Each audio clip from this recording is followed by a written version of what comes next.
Iniciamos esta sesión número 5 de la materia fortalecimiento del marco teórico con la temática de las características del análisis conceptual.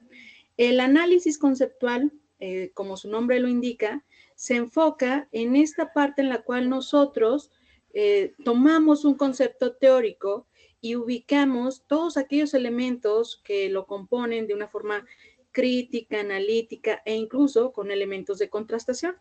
Estas características del análisis conceptual, entonces, que van a corresponder al contenido del capítulo número 2, tendrán que ver con cómo hacemos para que un concepto de particular, que desde diferentes posturas, teóricos o elementos epistemológicos, tiene algunas variaciones, ¿no? Que podamos delimitar cómo va a ser entendido dentro del proyecto de tesis y dada esa comprensión, pues las implicaciones que tendrá para todo el resto del proceso. Normalmente cuando nosotros hacemos un análisis conceptual nos enfocamos en la variable dependiente, en el caso de los estudios experimentales o en ambas variables correlacionales. En ese sentido, la variable que vamos a medir en nuestra investigación es la que toma particularidad. En el caso de los estudios cualitativos, pues aquellos categorías centrales del estudio toman la misma dinámica. Entonces, si yo voy a hablar acerca de la experiencia de una situación traumática, no, entonces pues la situación traumática se puede convertir en mi fenómeno, o si lo delimito a una exposición de situación de violencia, si lo planteo como la pérdida de a lo mejor un miembro o con algún elemento particular, por ejemplo, si yo hablo de la dificultad del docente o de la experiencia del docente con alumnos con capacidades diferentes, etcétera, ¿no? Como de esta primera impresión de los primeros días de chamba de los nuevos docentes. Cualquier elemento que nosotros delimitemos, pues conceptualmente tendrá muchos aspectos que tendremos que trabajar. ¿Por qué este análisis conceptual es importante? Como les decía, pues aunque estemos hablando de un tema que incluso a nivel coloquial podamos decir, todos sabemos de qué se habla, cuando hablamos de depresión, cuando hablamos de ansiedad, cuando hablamos de estrés, pues lo cierto es que hay muchas formas en las cuales se va a definir en realidad ese concepto y casi nunca cuadran al 100% con lo que coloquialmente nosotros manejamos. Entonces, en una tesis no podemos ser ambiguos, no podemos asumir que el lector sabe exactamente de qué hablo cuando yo utilizo ese concepto. Ese análisis va a permitir que el lector tenga, digamos que un poquito ese acercamiento que nosotros creamos al fenómeno, pero pues ya ahora sí como con ese cuidado, con esa selección de los elementos que se van a trabajar. Entonces, las características del análisis conceptual nos vamos a enfocar a todos aquellos elementos que deberá contener el análisis conceptual y que pues ya cada uno de sus tutores les ayudará a guiar el orden de presentación. Yo en lo particular lo que recomiendo es iniciar el análisis conceptual haciendo énfasis en cuáles son los conceptos que están vigentes y que entran dentro del nivel de análisis que queremos. Ya hablamos en clases pasadas que hay niveles de análisis que para nosotros no son relevantes. Por ejemplo, a lo mejor yo digo a nivel biológico, no estoy tan interesado en lo que conlleva el estrés, estoy más enfocado en los elementos que sean conductuales. O a lo mejor yo estoy más enfocado en los elementos que tengan que ver con cognición, con pensamiento, y no tanto en el elemento conductual, ¿no? Y entonces nuestro nivel de análisis va a ayudarnos también a hacer una depuración de decir, bueno, pues a tal autor que maneja una definición biológica, le excluimos. A tal autor que maneja una definición desde lo emocional, lo excluimos. ¿Por qué? Porque nosotros ya tenemos que ir delimitando también desde una postura muy particular de la teoría, de la propia comprensión que ya vamos manejando el fenómeno, para saber cuáles son las definiciones que corresponden a nivel de análisis. Y entonces, lo primero es decir, bueno, ya en este nivel de análisis, las definiciones que están vigentes son estas, ¿sí?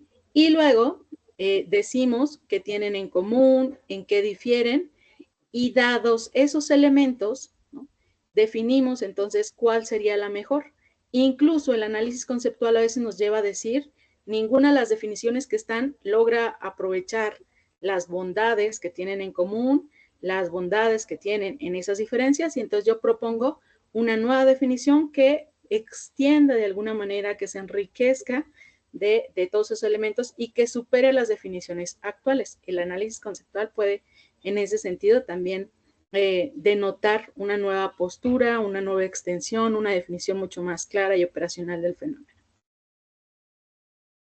Bueno, en ese sentido, ¿qué elementos hay que hacer? Pues, como yo les decía, para las características del análisis conceptual, lo primero tendría que ser la parte de la búsqueda, de delimitar qué autores han definido el concepto. Muchas veces, y es muy probable que ya en este punto lo hayan notado, los autores a veces olvidan delimitar el fenómeno. Y entonces dicen, yo estoy hablando de agresión infantil, ¿no? Y nunca dicen qué es la agresión infantil. Yo estoy hablando de problemas de aprendizaje y no definen qué es un problema de aprendizaje.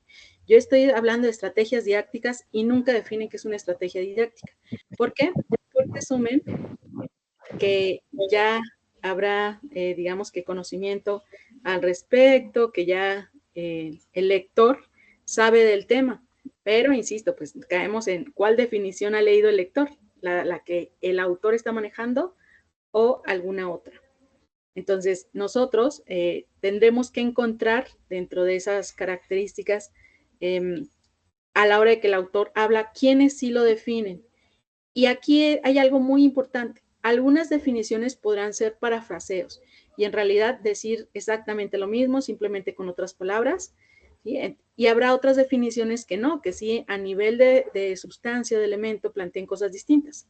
Por ejemplo, cuando hablamos de bullying, una de las definiciones más importantes habla acerca de que habla de bullying cuando un niño es agredido de forma reiterada y a lo largo del tiempo por uno o varios compañeros de clase, ¿sí? En donde se gesta una situación de desbalance de poder. Esa definición, que fue la definición original planteada por Danolius, el que delimita esta problemática, se enfoca en dos cosas, o en varios aspectos, pero hay dos puntos centrales que distan con definiciones que también están vigentes en la actualidad. La primera es que el bullying se define exclusivamente desde la víctima. Es decir, si hay un agresor que hace cosas para molestar a otro compañero, pero al otro compañero le da igual y solo dice, ay, qué infantil, y jamás, ¿no? Asume esa situación como aversiva, entonces no hay una víctima de bullying. Hay un niño agresor, ese niño agresor será una estrategia de afrontamiento, lo que sea, y el otro niño sí es agresor, pero no tenemos una situación de bullying, porque para la persona que recibe esas, o que se vuelve el blanco de comentarios del otro compañero, pues no le interesa, no produce este efecto de resultar desagradable, aversivo, lastimoso. Y entonces, si está el otro niño que realiza las conductas que pueden catalogarse como agresivas, pero no hay una situación de bullying. Y el segundo punto característico y distintivo con respecto a otras definiciones es que plantea que exclusivamente puede ocurrir entre pares. Nuevas definiciones ya han incluido cualquier interacción agresiva que se produzca entre un alumno y otra persona dentro de la dinámica de clase. Entonces, puede existir bullying en algunas de las nuevas definiciones en donde la agresión ocurra, por ejemplo, del docente hacia el estudiante o viceversa, o hacia el director o hacia alguna figura dentro del ámbito educativo. Entonces, es muy importante señalar que sí tiene que estar un estudiante involucrado, no hay bullying como tal, si es entre el director y un docente o entre dos docentes, ya son otro tipo de situaciones agresivas que competen más a ámbitos laborales que exclusivamente el tema educativo, pero sí incluye otros tipos de participantes. Entonces, si yo hablo de bullying y jamás defino, si estoy tomando la definición en la cual se incluyen a los docentes o este intercambio docente-alumno, o si estoy hablando solamente de las agresiones que ocurren entre los estudiantes, pues todo cambia, porque el instrumento que utilice puede que omita al docente, que omita la interacción con estas otras figuras de autoridad y el alumnado, o puede que lo incluyan. Y eso cambia radicalmente el tipo de resultados que vamos a tener, el tipo de propuestas y vamos a hacer intervención que se van a realizar, ¿no? A quién involucramos dentro del proceso y bajo qué rol. Entonces, todo eso cambia muchísimo. Por eso el análisis conceptual tiene que hacerse muy detalladito, tiene que ser con mucho cuidado porque cambiamos elementos que podrían ser sencillos, pero que en términos exponenciales, pues nos repercuten para el tipo de trabajo, el tipo de opciones, el alcance que puede tener la investigación, ¿no? Y las justificaciones de índole social. ¿A quién va a favorecer?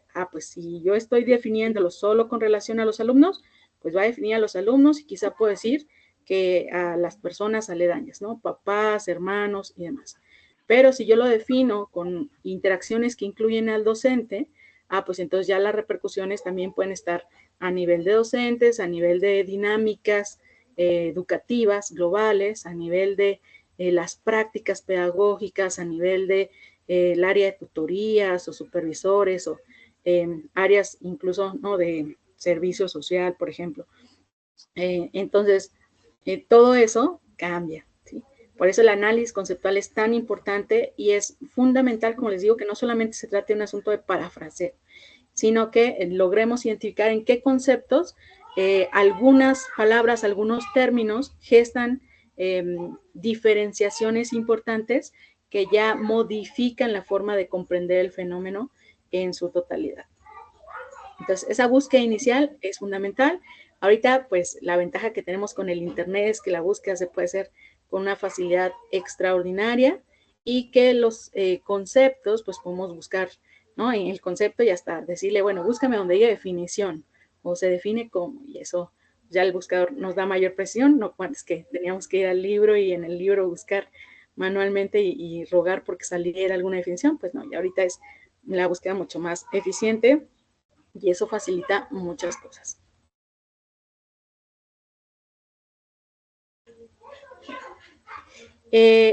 Estas definiciones, como yo les decía, pues vamos englobando múltiples características, ¿no?, a nivel global que nos van permitiendo tener el acceso a diferentes fuentes de información que nos permiten enriquecer estos conceptos. ¿Sí? El análisis conceptual también tiene que estar ligado directamente a la línea de investigación. Cuando ustedes propusieron cuál iba a ser su línea de investigación, pues identificaron algunos elementos en los que esta coincidía de mejor manera y daba mayor precisión al ámbito en el que deseaban trabajar, a los participantes en donde deseaban trabajar, a el tipo de resultados que iban a obtener y sus implicaciones teórico-prácticas. Entonces, vamos a hacer un repaso general de estas líneas de investigación para ver si sus conceptos cuadran todavía con eso, ¿no? Pues tenemos la línea de políticas educativas y entorno educativo, que como les decía, pues se puede enfocar un poco más a esta parte de explicar cómo las dinámicas funcionan, ¿no? Y las políticas públicas, pues entra sobre todo en el ámbito educativo. Está uno que se enfoca en el contexto familiar, equidad de género y entorno educativo, que es aquí en donde podemos incluir, pues, talleres para padres o supervisión de tareas por parte de los padres o actividades, ¿no? Que generen elementos de equidad de género, de comparación de equidad de género para ver qué tanto se ha avanzado, por ejemplo. Muchos estudios que de pronto dicen, bueno, hace 15 años hice un estudio de cómo se distribuían hombres y mujeres en las diferentes carreras, por ejemplo, en la universidad, y se hace un nuevo estudio con las mismas características a nivel de réplica, buscando ver qué tantas diferencias se presentan en la distribución actual de género en cada una de las carreras y el comparativo con lo que estudios de hace 10, 15, 20 años presentaban, ¿sí? Y pues estos elementos del entorno educativo. Tenemos algunos que están enfocados en tecnologías educativas. Aquí algo muy importante es que en su momento se hablaba de las TICs, ¿no? Incluso ahorita pues todavía se enfoca mucho en las tecnologías de la investigación. Sin embargo, yo creo que ya estamos en el nivel en el cual hay que empezar a producir precisión, que ya no solamente se hable de plurales, sino que a nivel singular, digamos, bueno, no es todas las tecnologías de la información y la comunicación, yo me voy a enfocar a esta herramienta en específico, ¿sí? A esta plataforma, a este recurso didáctico digital, con el cual vamos a ver qué efectos producen. Y entonces ya hablamos de un pizarrón interactivo, ya hablamos de una plataforma, ya hablamos del uso de Canva, ya hablamos de un programa de inteligencia artificial aplicado para la innovación en la creación de materiales, contenidos, diapositivas, etcétera. Y entonces la tecnología educativa, pues ya no, se esperaría que ustedes ya no abarquen generalidades, sino que ya empiecen a precisar el impacto específico, porque antes, pues hablábamos de las TICs y eran 3 o 4, ¿no? Eran recursos como muy puntuales. Ahorita hay una gama tan gigantesca que el objetivo está en ver cómo cada una de ellas se impactan de la misma manera, si algunas tienen mejores resultados que otras, ¿no? Hacer estudios donde ya no solamente nos limitamos a un pre-post o un pre-post con grupo control, sino que decimos, bueno, ¿qué tal que a un grupo le doy el método tradicional? Un segundo grupo se va a mover predominantemente por una plataforma como Canva y otro le vamos a poner una plataforma como Pictochart, ¿no? Y entonces vamos a ver cómo se manejan. O a un grupo le voy a decir que puede hacer sus diapositivas utilizando Gamma, que es una inteligencia artificial, ¿no? Y les tengo que dar materiales y tienen que asegurarse que ese contenido esté en las diapositivas. A otro le voy a decir que puede utilizar Canva y a otro le voy a decir que puede utilizar PowerPoint. Y vamos a ver cómo es que la propia plataforma modifica la dinámica, modifica los contenidos, modifica la interactividad del alumno con la información y veamos, después les hacemos un pequeño examen sorpresa a ver quién aprendió más a través del uso de esas herramientas y que no solamente digamos, le quedó más bonita el de la inteligencia artificial, no, y el alumno aprendió más utilizando esa herramienta o utilizando otros métodos tradicionales o un término intermedio. Entonces, esas preguntas en donde ya hacemos comparativos de múltiples o de herramientas específicas que tienen la misma función, pero una dinámica de abordaje distinta, pues ya nos van a dar ahora sí cabida, y les digo, ya no es las TICs en plural, ya es herramientas específicamente para diseño de presentaciones, para diseño de contenido, para hacer una infografía, para hacer un esquema, para hacer qué. Y entonces esas evaluaciones puntuales que nos ayudan a enriquecer la claridad que hay de cómo aporta el involucramiento de estas tecnologías.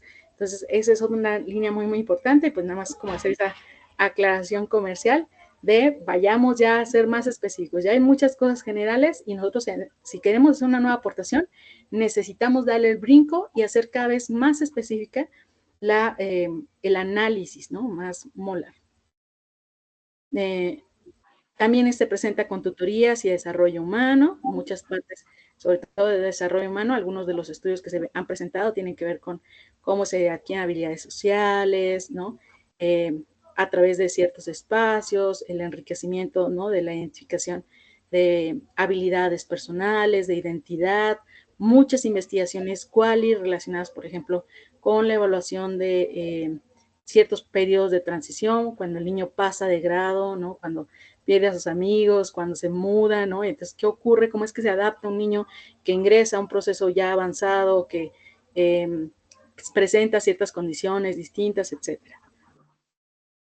Tenemos también salud mental y educación, que ahora sí se enfoca pues, a muchas problemáticas, como les decía, pues ya de trastornos mentales, ansiedad, depresión, estrés, pánico escénico. Entonces, un poquito ver cómo es que eso incide en todo. A mí algo que me encanta es, por ejemplo, el impacto de los exámenes. Un alumno pudo haber estudiado y haberse aprendido todo y el día del examen, ¿no? 2 minutos después, está completamente bloqueado. Entonces, esos fenómenos en los cuales gestamos que un proceso tan regular para nosotros como son los exámenes, por ciertas condiciones del impacto que puede tener, ¿no? Incluso si yo le digo al alumno, este examen solo vale el 1%, la palabra examen me los estresa. Yo les digo, de verdad, o sea, es lo mismo que vale a veces poner la portada y hacer la introducción, pero el alumno está tan estresado que hace ejecuciones muy malas, ¿no?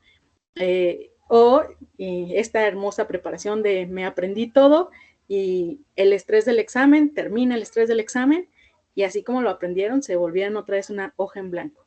Entonces, ¿qué ocurre? Que una vez que completan la tarea, el cerebro procesa y dice, listo, ya esa información no la ocupamos, todo bien, y borrón y cuenta nueva, ¿no? Entonces, salud mental y educación se enfoca mucho en esos procesos donde ciertas condiciones, ciertas variables afectan la salud mental y producen un impacto directo y normalmente inmediato sobre la ejecución en los procesos educativos. Tenemos también lengua extranjera en educación.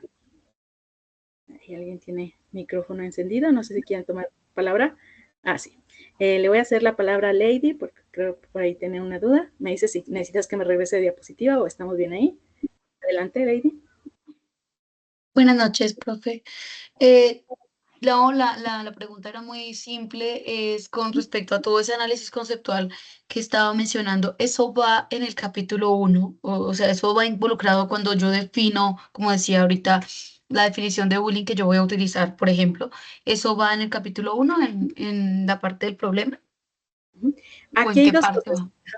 Sí, cuando nosotros definimos el problema, aunque tú te vayas a enfocar en hablar en la historia del problema en un primer momento, la definición sí tiene que estar ya establecida.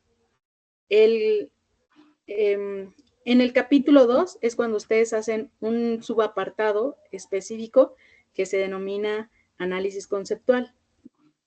Sin embargo, ese análisis conceptual, insisto, pues usted lo tiene que ir trabajando y se esperaría que al momento inicial tú ya tengas una definición por la que vas a decantarte. Entonces, esa sí tiene que estar plasmada. No es necesario en ese punto eh, hacer el análisis a profundidad, pero sí decir, bueno, cuando nosotros hablamos de bullying, esta problemática o para la presente tesis se va a entender como tal y pones tu definición, ¿no? Este tipo de problemática se ha venido estudiando desde tal, surge con tales autores, se ha venido desarrollando con tales características, ha sido evaluado de tantas maneras y demás. Entonces, pero sí sería importante que la definición sea prácticamente una de tus primeras afirmaciones para que te asegures que el lector empiece leyendo la tesis con la claridad del fenómeno que tú le estás proporcionando. Porque si decimos solo bullying y no lo definimos y seguimos hablando de bullying y hablamos de la historia y de cuándo se empezó a estudiar y por qué resulta un proceso relevante, cuánto se ha avanzado en procesos de evaluación, intervención, la inclusión de ciertos elementos adicionales, como les decía, que en el concepto actual ya incluye la evaluación de docentes o el involucramiento de personal educativo, y antes, ¿no? Que es parte de la historia, ¿no? Pues el lector te va a entender, pero te va a entender a medias. Va a decir, ¿pero qué no así se define? ¿Qué no se supone que siempre los profesores tenían? ¿Qué no se supone que también el bullying es bullying en el trabajo, y bullying en la casa, y bullying con la señora, y bullying con el hermanito, y bullying con el vecino, y bullying con, ¿no? Porque no lo has definido. Entonces, si tú empiezas definiendo el fenómeno, te aseguras de que esté comprendiendo ese fenómeno en esos términos. El análisis conceptual sí va hasta el capítulo 2, pero el concepto que tú vas a defender en el capítulo 2 tiene que ser el mismo que planteaste como tu concepto inicial en el capítulo 1. Sí, precisamente por eso era la relación de la pregunta. Porque si yo lo voy a definir por allá abajo en el capítulo 2, pero ya antes de eso hay pues una serie pues de conceptos, de títulos, de subtítulos, planteamiento del problema, contextualización. Entonces, pues a eso iba, debe estar, es como en el principio de exactamente a qué me voy a referir. Uh-huh. O sea, según eso, como que sí lo defino en el capítulo 1, pero realmente amplío la información en el capítulo 2, ¿sí? Uh-huh. ¿Entendí bien, más o menos? Sí. Es como si en el capítulo 1 dices, esta es la definición. Y en el capítulo 2 le cuentas al lector cómo llegaste a esa definición, qué otras definiciones hay, por qué la que tú Ok, elegiste es la mejor. ¿Sí? ok, gracias. Sí. Y vale la pena señalar que el análisis conceptual pues empieza con esta parte de la definición, pero después ya se desglosa todo lo que corresponde. Una vez que tú dices, este es mi concepto, entonces ahora sí, ¿cuáles son las dimensiones? Si existen subtipos, qué características tiene, si hay variables que estén regulando la presentación, ¿no? Por ejemplo, en el bullying, sabemos que en el caso de los hombres tiende a ser un bullying mucho más bueno, un tipo de emisiones de agresión más directas, como son verbales o físicas, mientras que en el caso de las mujeres es mucho más relacional e indirecto, ¿no? Que son los chismes, el que le pidamos a alguien yo me puedo juntar contigo siempre y cuando no le hables a fulanito, no le hables a menganita, ¿no? De hacer grupos de WhatsApp para excluir personas, etcétera. Entonces, esas diferenciaciones que ya atienden con mayor profundidad a la parte teórica del concepto se dan en el análisis conceptual, después de que definimos el concepto con el que nos vamos a quedar. Cedo la palabra a Sandra Ochoa. Adelante, Sandra. Bienvenida. Hola, doctora San Juana, ¿cómo está? Me alegra verla y un cordial saludo para mis compañeros. Tengo una pregunta y es en cuanto a la narrativa para la construcción del marco referencial. Veo que ustedes hacen aquí, como su nombre lo dice, un esqueleto de cómo, una recomendación de cómo puede ir cada uno de los temas, tanto la parte epistemológica de las variables que uno va a tratar, sus definiciones, sus conceptos, su evolución, como lo digo, y bueno, qué está pasando hoy en día con ellos. Mi pregunta es más de presentación del marco. Este esqueleto que aparece aquí es un ejemplo para entenderlo visualmente, 1.1, 1.2, o todo el marco va construido en narrativa, o se pueden colocar subtítulos. Ejemplo, yo puedo comenzar redactando el marco con una teoría constructivista, que es la que voy a utilizar en la tesis. Entonces le hago un subtítulo al marco, planteando la teoría constructivista y su relación con las tecnologías emergentes. Pues, digamos que la tesis me va sobre tecnologías emergentes. Entonces comienzo con esta conceptualización, la referenciación de la teoría constructivista y posteriormente, ya una vez haga toda la relación, construyo otros subtítulos que ya tendría que ver con la metodología de enseñanza que se aplicaría, que en este caso sería el aprendizaje experiencial. ¿Así estaría bien o hay que seguirlo tal cual como aparece aquí? Me gustaría como saber un poco sobre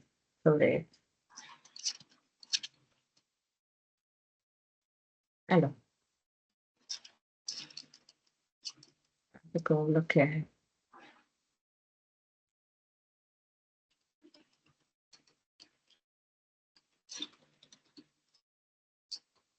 Doctora San Juana.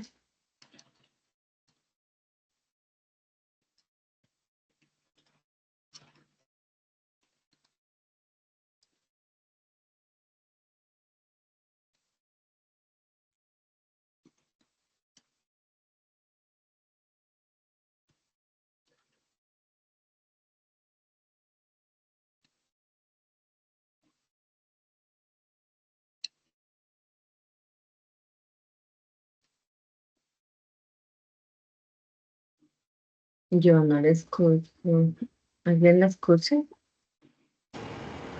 No, Patricia, se quedó Se le cortó fue la comunicación como a la doctora, ¿cierto? Sí, señora. Ah, bueno, gracias. Esperemos a ver si se conecta.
No sé, creo que se me cayó la señal a mí, no sé. Hola, mil disculpas. No sé, se me fue la señal por unos minutitos, pero ya estoy de vuelta. A ver, déjame ver si entendí la idea, Sandra. Me indicabas que para ti la forma de presentación, como la estructura, digamos, base, era como una propuesta de orden, ¿no? Y querías confirmar si era necesario articular el contenido en esos apartados o se podrían incluir otros. Eso entendí bien en eso, o no sé si tú completaste tu pregunta un poco más adelante y no alcanzo a entender. No te preocupes. Sí, más que todo es, digamos que el orden las dan las mismas categorías del objetivo general y de las variables. Entonces, pues, mi pregunta es, viendo aquí el formato de la tesis, aparece 1, 1.1, 1.2. Mi pregunta es, ¿esto es un ejemplo para entenderlo visualmente, lo que tendríamos que desarrollar en el marco referencial y conceptual? ¿O tendríamos que presentarlo así, si por ejemplo a tratar un título grueso, tecnologías emergentes, 1.1, inteligencia artificial, así? Entonces, esa es la pregunta, ¿sí? La primera. Sí, los apartados que ya se están proponiendo para la estructura de los capítulos, esa se queda. Ustedes pueden hacer adecuaciones, porque por ejemplo, en planteamiento del problema, tú puedes decir planteamiento del problema de la falta de novedad en el uso de recursos interactivos, ¿no? Y su repercusión en el aprendizaje del español. Y entonces ya lo haces más específico, pero digamos que el contenido sí debe tener como esa estructura de contextualización internacional sobre la falta de herramientas digitales novedosas que inciden negativamente en el rendimiento de los estudiantes, ¿no? Y entonces comparas resultados de países subdesarrollados con países primermundistas y entonces ves cómo es que la tecnología es uno de los factores primordiales, ¿no? De cómo la vanguardia en aquellos países permite un acceso más inmediato a los niños a ciertos contenidos y eso lo vuelve más atractivo, más enriquecedor, más didáctico, etc. Entonces, pero, digamos, en el caso de la historia, si tú vas a trabajar con dos variables, porque tu estudio fuera correlacional, la historia del problema, pues es un problema que se genera con dos variables. Entonces sí tendrías que poner para la variable 1 y luego un subapartado para la variable 2. Entonces, ahí sí requieres apartados adicionales. Está esos tres, ese apartado inicial del planteamiento de la historia del problema, pero, insisto, tú necesitarías, si fuera un estudio correlacional, hacer la distinción de un primer elemento y un segundo elemento. Entonces, sí podrías hacer agregados adicionales, pero digamos que no podrías omitir ninguno de esos apartados. Puedes variarle ligeramente el nombre, pero no omitirlo. No decir, yo no quiero poner contextualización y entonces solamente me limito a la historia. O yo de la historia no quiero contar nada y me voy a ir directamente a los estudios. O me voy a saltar los estudios epidemiológicos y yo voy a trabajar con solamente información de estudios empíricos con muestras más reducidas. Eso no se puede hacer.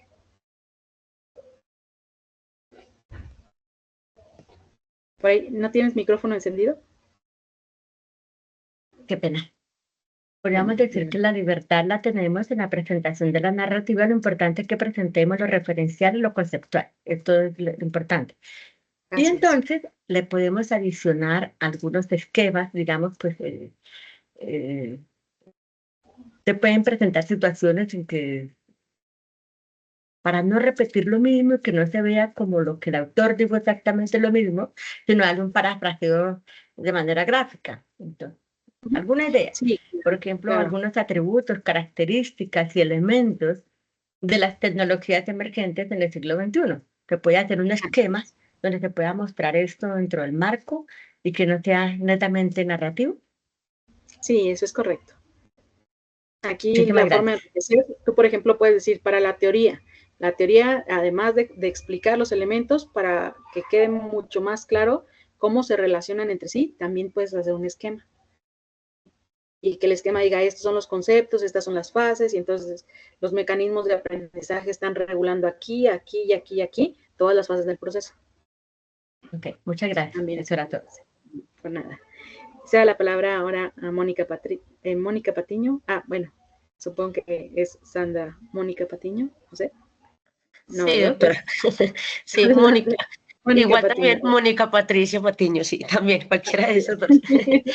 Bueno, doctora, yo tengo una duda frente a lo de las líneas de investigación, ¿cierto? Ujú.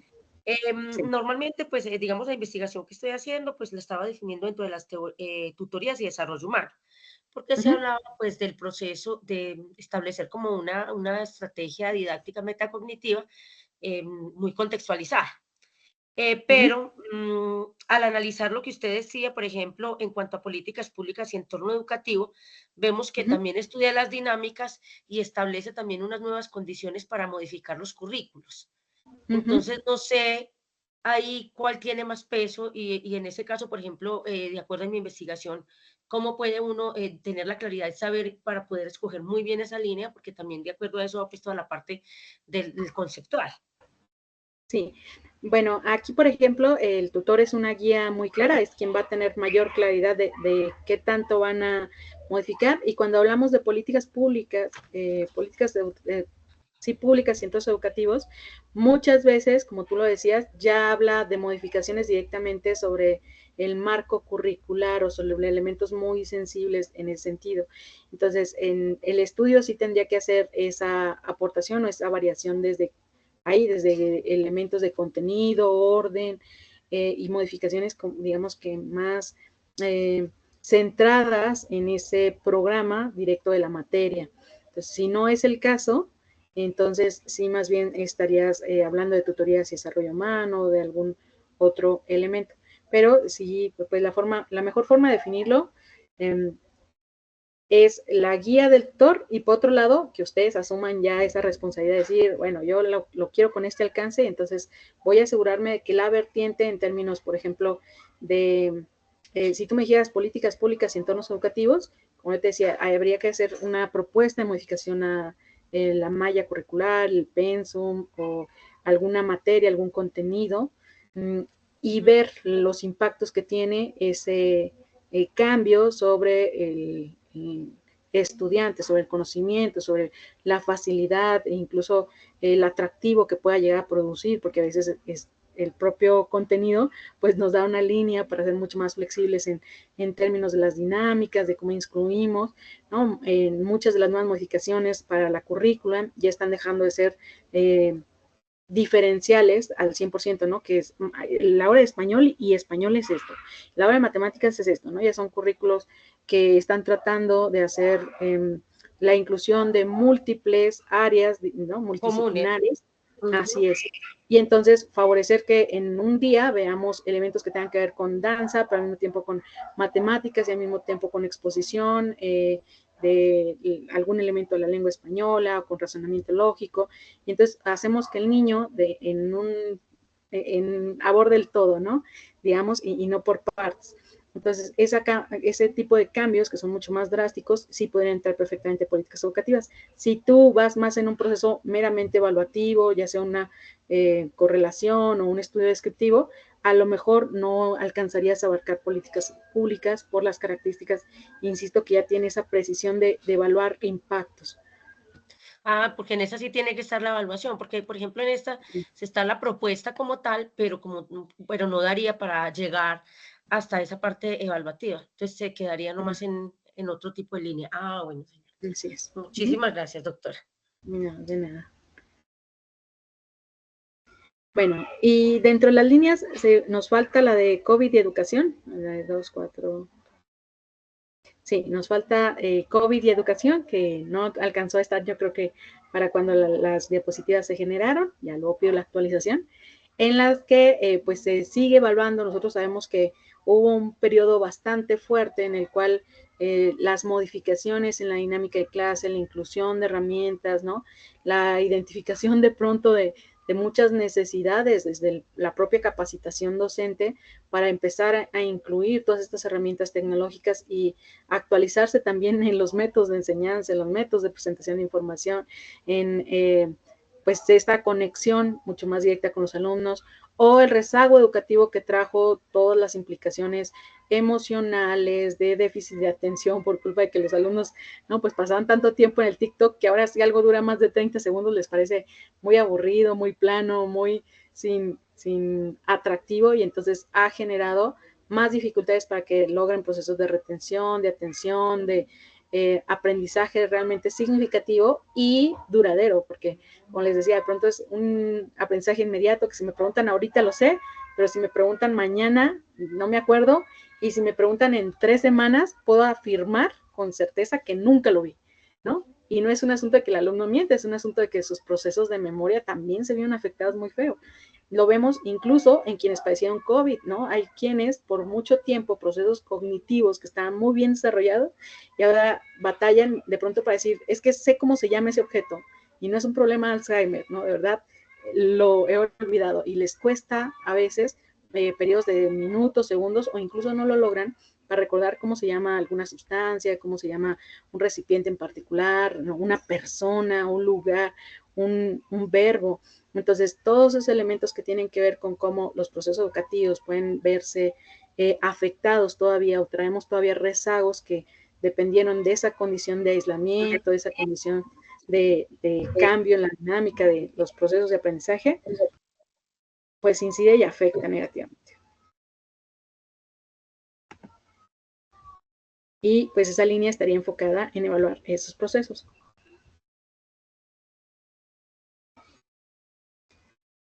Bueno, dentro de las características del marco teórico, pues nosotros tenemos nuestras variables o categorías de análisis, y este es un pequeño mapa que habla acerca de qué debemos abordar, ¿no?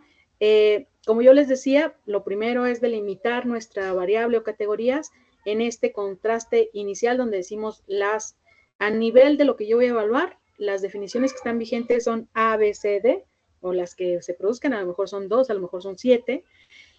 Decimos qué elementos tienen en común, en cuáles difieren, lo cual, como ya lo señalaron, se puede hacer con una gráfica, con tablas, y a nivel discursivo, por supuesto, enriquecer todo ese contenido. Y luego decir cuál de ellas es mejor y por qué, ¿no? Cuál rescata de mejor manera todas las bondades, cuál presenta menores inconvenientes, cuál extiende de mejor manera el fenómeno o permite una explicación más enriquecedora para el contexto educativo en el que se va a aplicar. Y entonces decimos, bueno, esta, que insisto, debe coincidir con lo que nos definieron en el capítulo 1, ahora, una vez que ya tenemos la definición, viene la parte en donde desglosamos las dimensiones que pueden estar centradas en elementos que la propia definición dice. Yo cuando les definía bullying, hablaba, insisto, de que es un elemento aversivo, entonces, ¿qué vamos a entender por una situación que resulte aversiva, desagradable para el niño? Y ya sea que pongamos una definición específica de ese elemento, ejemplos, ¿no?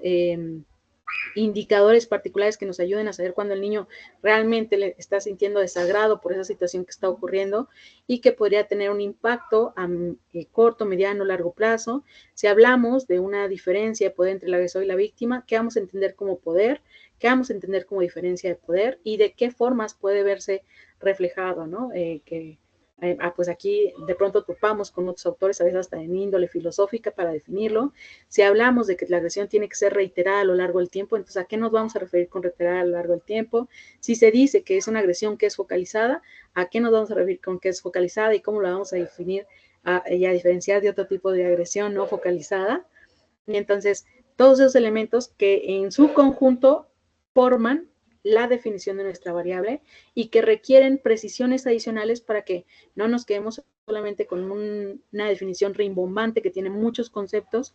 Sobre todo a veces de pronto nos ocurre que hay conceptos que están definidos de forma súper vaga, súper metafórica, que tienen ¿no? Que parece que la definió un poeta en lugar de un científico, y uno dice, bueno, ¿y esto cómo lo aterrizo ya a la hora de hacer la evaluación? Entonces, las dimensiones nos van a ayudar a identificar esos conceptos que son clave y que ahora sí tienen que definirse en términos de qué tiene que ocurrir, qué circunstancias, qué condiciones, qué conductas debo estar observando en el estudiante para que yo diga que este fenómeno está ocurriendo en un momento particular de la clase, en un momento particular de un proceso de resolución de problemas, cuando el alumno está atendiendo o no una indicación, cuando se presenta un proceso interactivo particular, en qué momento digo aquí, de todo lo que el niño podría estar haciendo con sus compañeritos, en este espacio particular está ocurriendo un evento que yo podría pensar que es una agresión y que si se repite de forma regular, podría asumir que cuadra,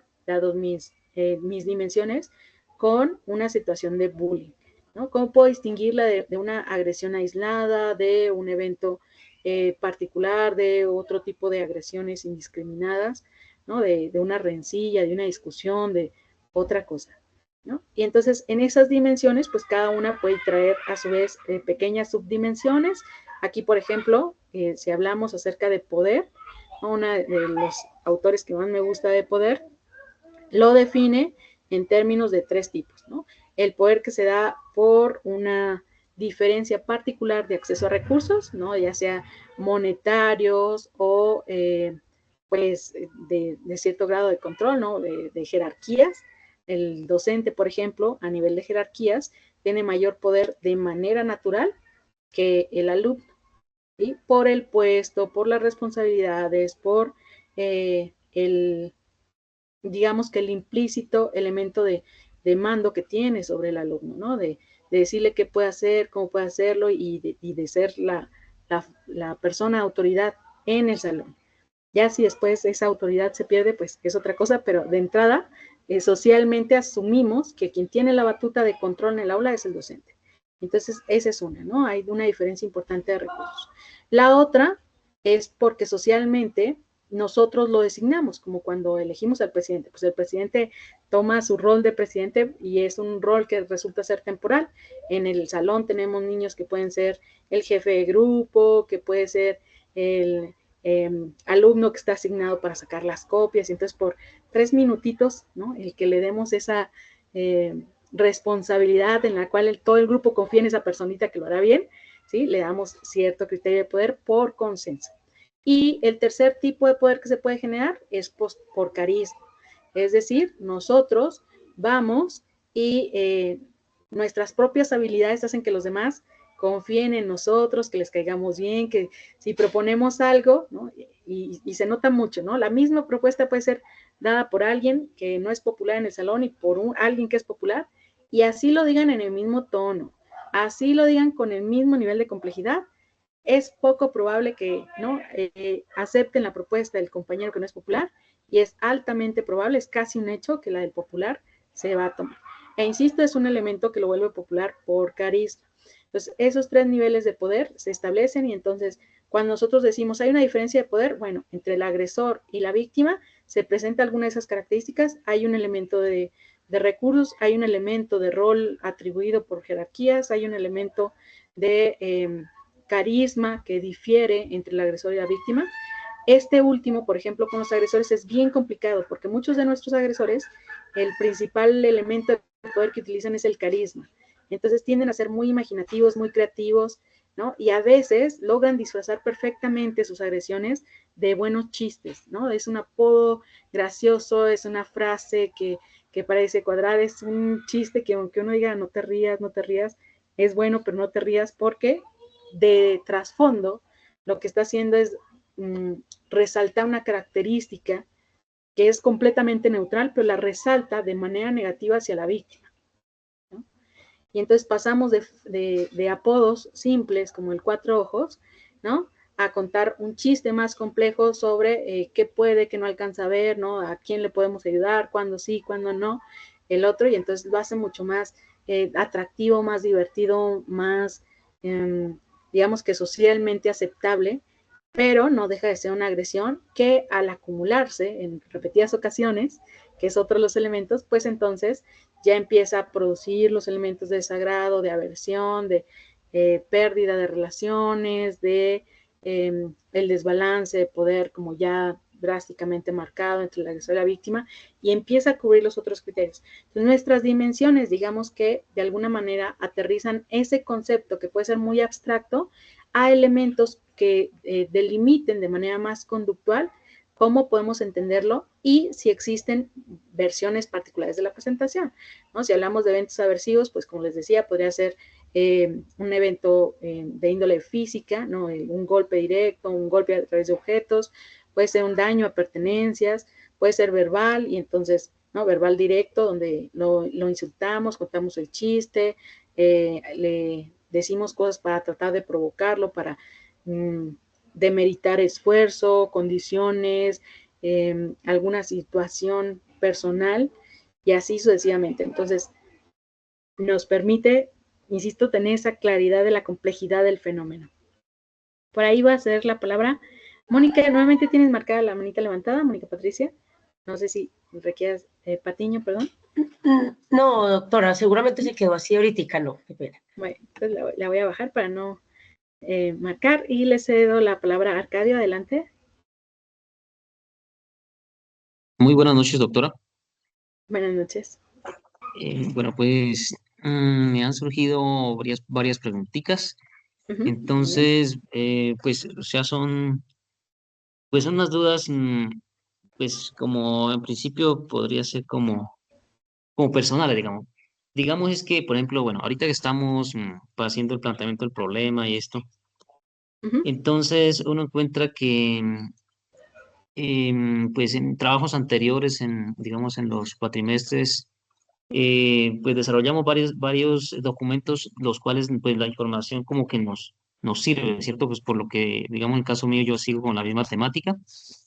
Entonces, como esos documentos, digamos, son autoría propia de uno, entonces, ¿qué tanto uno, digamos, tiene como el derecho de poder, digamos, llevar textualmente esos textos a, sí, de algunos aparte, ¿no? Algunas apartes al documento que estamos elaborando ahorita de trabajo de grado? Esa es Ok. una pregunta. Sí, cuando ustedes a lo largo de las materias seriadas de investigación crearon el protocolo, esa información del protocolo oficialmente no está publicada en ningún lado, entonces, y a fin de cuentas remite, como dices, a esas lecturas ya revisadas, a esas reflexiones generadas, entonces no hay ningún inconveniente en que se tome contenido para tesis tal cual, porque como dices es propia autoría y no hay como repercusiones dado que es algo que ustedes hicieron, ¿no? No hay inconveniente. El único inconveniente sería si no fuera de su autoría. Bueno, gracias, doctora. Otra preguntita es, digamos, bueno, pues la verdad, yo estoy pues todavía lleno de dudas y pues iniciando este proceso. Entonces, usted puede aclararme qué tan necesario es basar, digamos, el trabajo de grado en una teoría del aprendizaje. Es, digamos, necesariamente obligatorio, digamos, basar, digamos, el trabajo de grado en una teoría del aprendizaje precisa o no. Así tiene que ser en una teoría precisa, porque algo, lo que tú vas a hacer, es decir, el fenómeno se va a explicar de esta manera, ¿no? Si nosotros no tenemos una base explicativa desde la cual analicemos cómo es que nuestra variable o nuestra categoría funciona, pues no tendríamos nada contra lo cual contrastar. ¿Y cómo explicarías, ¿no? Si tú, digamos que elegiste hacer un diseño experimental, ¿no? Sí, Con grupo control, ¿no? Y entonces tienes sí. a tu grupo experimental 1, al que le vas a enseñar matemáticas con el método tradicional. Tienes un grupo experimental número 2, al cual le vas a enseñar matemáticas a través de juego, ¿no? Y entonces vas a meter teoría de juego. Y luego vas a tener un tercer grupo, que es tu grupo control, que lo tomas con niños que están con niños que están dentro de la comunidad, pero que actualmente no están estudiando, por lo que tú quieras, ¿no? Cualquier situación, pero no están estudiando. O incluso puedes decir, bueno, con un año de diferencia no hace mucha diferencia, entonces voy a agarrar a niños de cuarto que todavía no estén viendo álgebra avanzada y entonces vamos a ver cómo les va con álgebra en estos tres grupos, con el clásico, con la inclusión de juegos como mi variable, más controlada, y el grupo que es grupo control porque no está expuesto a nada que les ayude a aprender álgebra avanzada. Y entonces hacemos las pruebas, ¿no? Imagina que tu resultado te dice que el grupo al que estuvo en teoría de juegos no avanzó nada. El grupo en la condición tradicional mejoró, ¿no?, los resultados en la prueba de álgebra, y el grupo control tampoco mejoró en nada. ¿Cómo explicarías que el grupo en la metodología tradicional tuvo mejores resultados que el grupo experimental? Pues Ya, no lo pues sí, explicaríamos, lo tendríamos que explicar desde la teoría. ¿Qué sí, mecanismos sí, nos claro. dice nuestra teoría educativa que son los que fomentan el aprendizaje? Pues a lo mejor elementos de asimilación. Si yo me voy con Vygotsky, por ejemplo, me va a decir Vygotsky, pues que es un proceso de andamiaje, y eso significa que podríamos pensar que hay un mejor proceso de andamiaje en el docente que ha venido haciendo lo mismo 10 años y que por lo tanto esa dinámica de cómo hacer que el niño vaya progresivamente adquiriendo conocimientos se produce mejor que en un proyecto en el cual, aunque había buenas intenciones, pues quizá la estructura de los juegos no alcanzaron a topar correctamente para gestar un abordaje desde la zona de desarrollo próximo. Y entonces a lo mejor puse un nivel muy elevado y resultó, o a lo mejor puse un nivel muy bajo y nos quedamos en desarrollo real, y por eso es que no hay. Entonces, la teoría educativa te va a permitir explicar ese resultado y decir, desde los mecanismos, desde los conceptos clave, desde los procesos de adquisición, en dónde pudo haber estado la situación que detonó el aprendizaje en una condición y en otra no. Entonces, por eso es que es tan importante, porque si lo hacemos desde Vygotsky, esa es la teoría. Si lo hacemos desde Ausubel diría, no, pues es que es un asunto de aprendizajes significativos. A lo mejor la cuestión del juego, para estas nuevas generaciones que están más con la tableta, con el TikTok, con no sé qué, no alcanza a topar el juego en dinámicas que involucren pararse, sentarse, saltar, correr y demás. ¿Resultó divertido? Sí. ¿Significativo? No topa con nada. Y estos otros niños que venían en el modelo tradicional, por lo menos el elemento tradicional cuadra con el alumno en el tipo de dinámicas, en el tipo de identificación de contenidos, en el tipo de hilación y entonces por eso funciona más. Y entonces desde Ausubel lo explicamos. Y así nos vamos con cada autor, ¿no? Entonces la teoría sí te tiene que decir cómo se aprende y por qué lo que logramos producir depende de esa forma de aprender, ¿sí? Entonces, sí, listo. Doctora, muy, la última preguntita. sí, La claro. última preguntita, si es posible. Pues en los trabajos anteriores, digamos, no sé, en un cuatrimestre anterior, y si utilizamos un instrumento, pues que fuera estandarizado, ¿no? Entonces, en el caso mío, yo encontré uno que era estandarizado para un trabajo de maestría de acá en Colombia. Pero este trabajo, pues, es validado por un ingeniero químico y por una licenciada en química. Digamos, ¿qué tan viable sería yo seguir utilizando esos instrumentos o qué tendría que hacerle a ellos para poderlo utilizar, doctor? Sí, bueno, esa ya es una pregunta muy específica, tendrías que verla con tu tutor.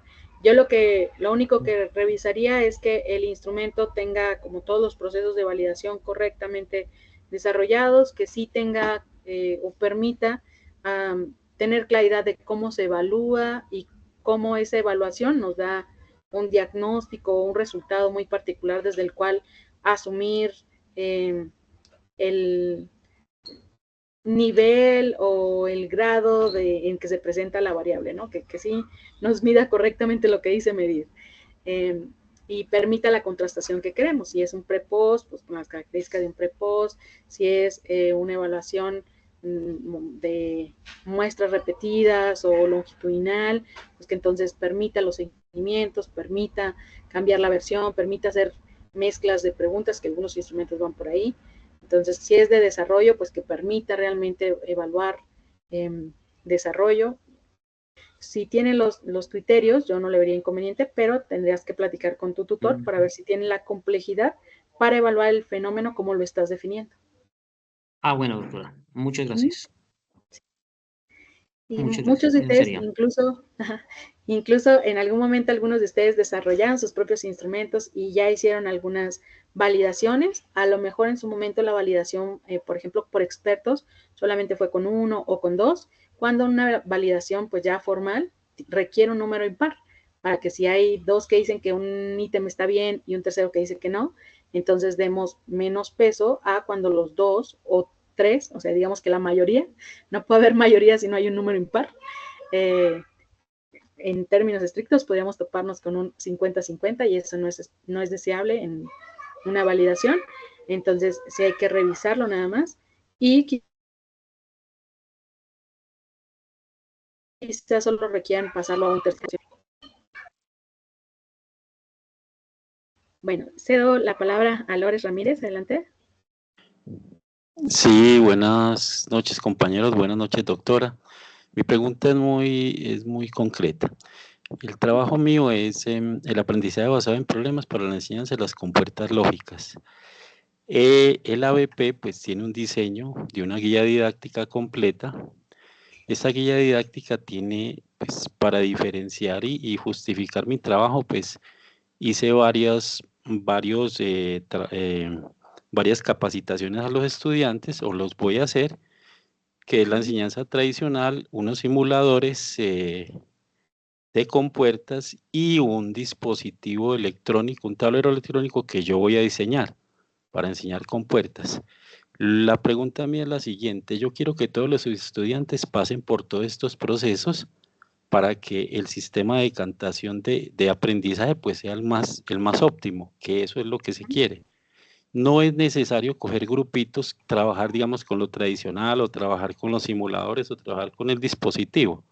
O yo quiero que todos pasen por todos esos procesos.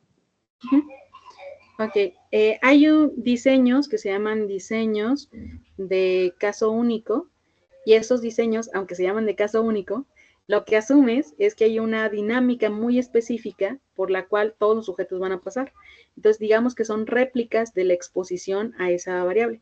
Cuando nosotros tenemos diferentes abordajes, hay un diseño muy bonito que se llama, bueno, tiene tantas condiciones como tú quieras, pero es de línea base múltiple. Entonces, nosotros vamos cambiando la condición a la cual el participante es expuesto. Entonces, tu primer condición es la condición A, la segunda condición es la condición B, la tercera es la C, la cuarta la D, y así sucesivamente, según vayas avanzando. Entonces, sería un diseño de línea base múltiple, y cuántos sujetos van a ser expuestos a ese diseño de caso único, pues será los que dispongas. ¿Qué es lo que te permite? Pues permite reafirmar si conforme vamos pasando de la condición A a la condición B, ¿no? de un aprendizaje de un elemento hacia el siguiente, bajo las condiciones en las que estás planteando esta adquisición, los participantes logran un nivel de adquisición similar, o si es diferencial, ¿no? Si unos batallan más para aprender, si unos se estancan en algún punto particular, si con todos se estancan en la categoría D, ¿no? En la exposición D, y entonces es el diseño que yo te sugeriría utilizar. Un diseño de línea base múltiple entre condiciones. Muy bien, entonces no es necesario dividir los grupos sino todos que pasen a la vez. Sí, porque ese es el objetivo de mi investigación. Muchas gracias. Sí, de nada. Adriana, adelante.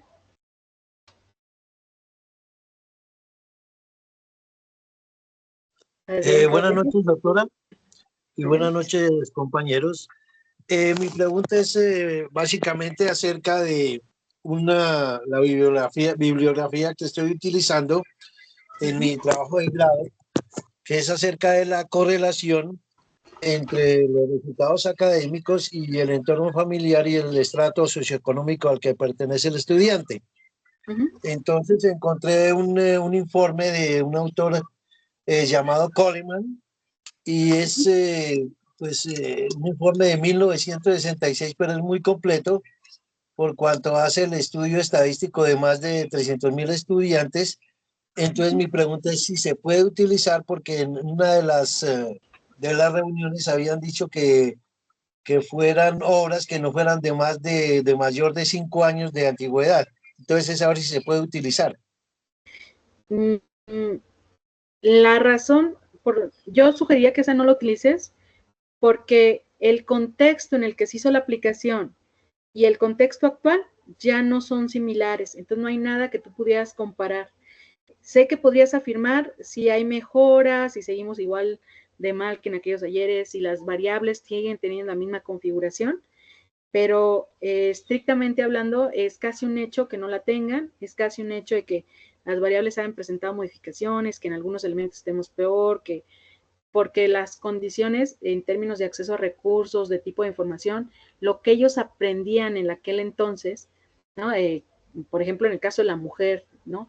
Yo platico con mi mamá dice, a mí todavía me tocó esa escuelita en la cual nos enseñaban a tejer y a hablar amablemente, ¿no? Y a servir las tacitas de café cuidando que no se rompieran, ¿no? Porque eran de ciertos materiales frágiles y no era fácil comprarlos. Entonces, lo que ellos aprendían y que se evaluó el aprendizaje en aquel entonces, pues difiere mucho lo que los alumnos están aprendiendo ahorita.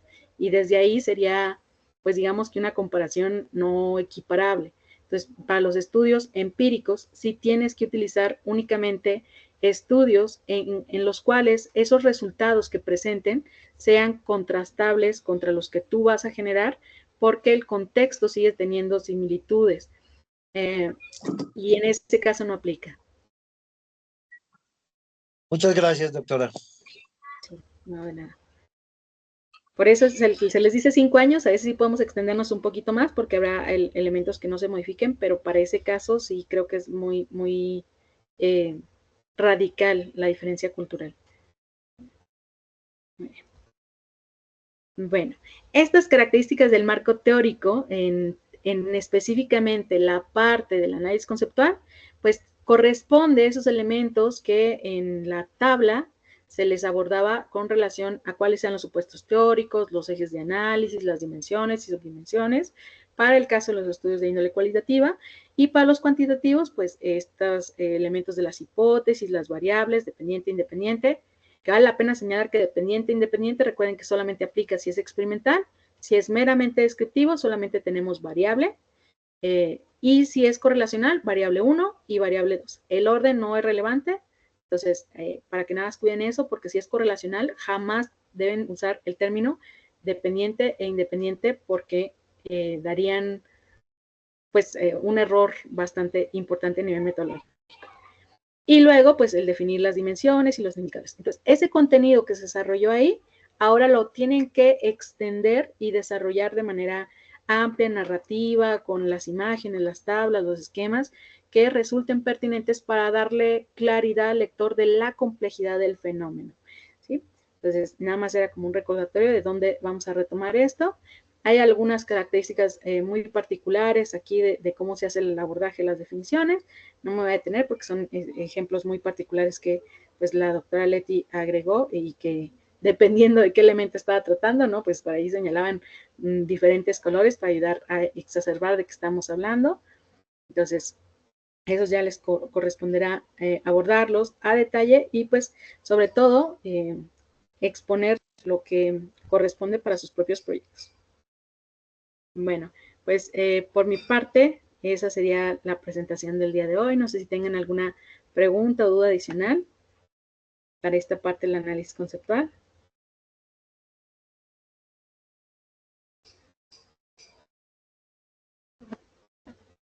Si no, pues entonces con eso... Ah, ya había alguien que tiene una duda. Doctora. Astrid, adelante. Buenas noches, doctora. Sí, es que no le entendí muy bien. Dentro de la tabla de consistencias, mi tema es la relación que existe entre el uso de las TIC y el rendimiento académico de los estudiantes. Y su merced dice que las dos variables las definí como variables dependientes. No. No le entendí muy bien que no hay que definirlas ni dependiente ni independiente. Entonces, ¿cómo se define? No, va de nuevo. Si su estudio es experimental, sí aplica el definir. Si es correlacional, no se llaman variable dependiente e independiente, porque eso es solamente cuando existe una asociación causal. Si la asociación es correlacional, simplemente es variable 1, como le hayas llamado. En tu caso dijiste que ¿Tus variables son, me recuerdas por favor? Mis variables son uso de las TIC y rendimiento académico. Sí, entonces cuando diga variables, yo solamente debería ver el título, uso de las TICs, y si tú quieres le puedes poner abajito variable 1, ¿no? Y abajo, en la segunda variable sería rendimiento académico y le puedes poner, si lo deseas, variable 2. Si le dejas meramente el nombre de la variable es suficiente. Solamente cuando se haya algún proceso de intervención, se catalogan, cuando el estudio es experimental, se tiene que especificar si es dependiente o independiente. En las correlacionales no existe la clasificación de dependiente e independiente, ni en los estudios descriptivos. Eso solo aplica para experimentales. Muchísimas gracias, doctora. Muy amable. Cedo la palabra ahora a Mónica. Adelante. Bueno, doctora, usted nos decía por allá al principio que desde que se empezó esa primera parte del planteamiento del problema, se está conceptualizando como tal lo que usted va a trabajar dentro de la investigación. Me queda una duda porque entonces uno ya tiene, digamos, unos conceptos, pero cuando empecemos ahorita esta segunda parte del marco teórico, ¿ya me enfoco directamente a esos o yo puedo modificar algunos de los que ya tenía porque ya he encontrado más bibliografía o porque ya estoy visionando de otra forma en mi investigación? ¿Qué podría pasar allí? Ok. Las variables sí tienen que estar definidas desde el momento 1. Eso es un hecho. ¿Qué tanto te puedes extender ahora el análisis de esas variables, de esas categorías? Pues el capítulo 2 es el que da cuenta de ello. El capítulo 1, predominantemente, tú dices tu definición y luego explicas desde cuándo se ha venido estudiando, como con esas características, de qué manera se ha evaluado, si existen procesos o no de intervención, los resultados obtenidos y demás, en la parte de la historia, ¿no?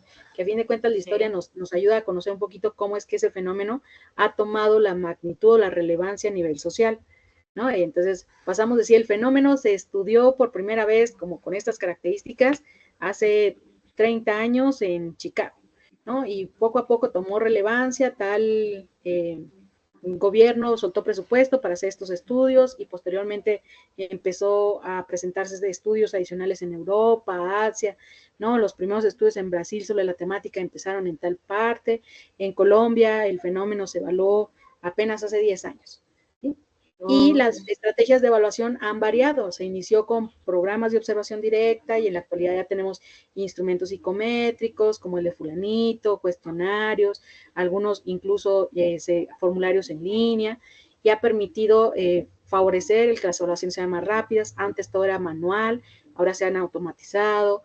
Entonces das esa historia de cómo el problema se ha venido asumiendo y extendiendo a nivel internacional, bueno, pues a nivel global. Internacional, sí, no, exacto, sí, desde los 3 niveles que está pidiendo. Y luego en contextualización nos centramos en el aquí y el ahora a nivel, digamos que del análisis más epidemiológico, qué tan grande es la magnitud de ese fenómeno. Entonces, a nivel internacional, ¿no? ¿Qué datos nos está dando las comparaciones con los distintos países? Y entonces pueden incluir estudios, como ya les decía, ¿no? Que naturalmente tengan muestras de diferentes países o evaluaciones que se han hecho con el mismo instrumento en distintos países. Entonces, decir, el instrumento, por ejemplo, hay un instrumento español muy famoso para evaluar de bullying, que es el CBO. El CBO en España ha dado resultados de tales porcentajes y ha sido un instrumento que también se ha utilizado en México con estos otros datos. Ese mismo instrumento en evaluaciones en población chilena ha presentado estos. Y entonces ya tienes, a partir de estudios que han utilizado el mismo instrumento, la posibilidad de comparar internacionalmente esta magnitud del fenómeno. ¿Sí? O puedes decir, no, la OMS hizo un estudio a nivel internacional en el que incluyó a 100 personas de cada estado de cada uno de los países que están englobados, ¿no? Y entonces tenemos, pues dependiendo de cuántos estados tenga el país, más o menos datos, pero proporcionalmente es un buen muestreo por racimos. Y entonces, ¿no? Con esos datos encontró que el país que está peor en nivel de satisfacción de calidad de vida es tal. Y el que está mejor es tal. Entonces, ya ahí en contextualización lo que queremos es que se centren en los datos globales de la magnitud del fenómeno a nivel internacional, nacional y local. ¿Sí? una vez que ustedes dicen, bueno, ya te dije cómo se ha venido estudiando, ¿no? Como la historia general del problema y la magnitud del problema, ahora sí lo defino, ¿no? Para esta institución, en estas circunstancias, con estas características, a nivel de correlación, a nivel de intervención, a nivel descriptivo, ¿no? Y de ahí ya surge la pregunta, las hipótesis, las justificaciones. Entonces, ese planteamiento es, pues, digamos que un poco más general y más de entender la magnitud del problema. Y ya una vez que eso está, ahora sí vamos con la parte que lo va a explicar, con la teoría, con la delimitación contextual y con los estudios empíricos, que es el capítulo 2. Bueno, señor. Muchísimas gracias. No, de nada. Y bueno, ya finalmente voy a responder la pregunta planteada por Gladys. Adelante, Gladys, contigo terminamos el día de hoy. Buenas noches. Buenas noches, doctora. Doctora, es que pues aprovecho este tiempo para hacerle una pregunta y aclarar una duda. Pasa es que yo tenía antes el trabajo dirigido pues, a la parte cuantitativa, pero ahora la dirigida a la parte cualitativa y no tengo claro, se me ha dificultado pues organizar lo que refiere a los supuestos teóricos. Entonces, pues le pediría que por favor si me colabora pues con aclarar, porque lo que hice fue, inicialmente lo ubiqué como hacer una explicación como el concepto de lo que son pues mis dimensiones, ¿no? Entonces pues fue corregido y pues he tratado de buscar cómo se organiza esta parte y pues la verdad se me ha dificultado. Entonces pues ya que por favor así fuera con un ejemplo me aclarara pues cómo se redacta. Sí, los supuestos teóricos, al igual que las hipótesis, son una forma de una respuesta tentativa a la pregunta. A diferencia de las hipótesis, que pues el estudio puede tener resultados muy particulares y una tendenciosidad, lo que vas a tratar de plasmar en los supuestos es la experiencia global que vas a obtener. Por ejemplo, ¿no? Si mi pregunta fuera, ¿no? ¿Cuál es el sentir de las madres que han perdido a sus hijos? Ya sea por una cuestión de aborto, ya sea porque falleció, y entonces siguen conservando esa categoría de ser mamás, ¿no? Desde una postura personal o dado el hecho de que su hijo no está físicamente presente, ¿no? Reestructura esa noción de maternidad, ¿no? Se siguen asumiendo como madres y con qué características, ¿no? Entonces, está ahí mi pregunta. A lo mejor es un poco escueta para tratar de dar un poquito de contexto, pero digamos que no, la delimito, ¿no? ¿Cómo se conceptualiza una mujer que fue madre y tuvo la pérdida de su hijo? Y entonces mi supuesto tendrá que ir en relación, ¿no? ¿Cómo responderías a esa pregunta?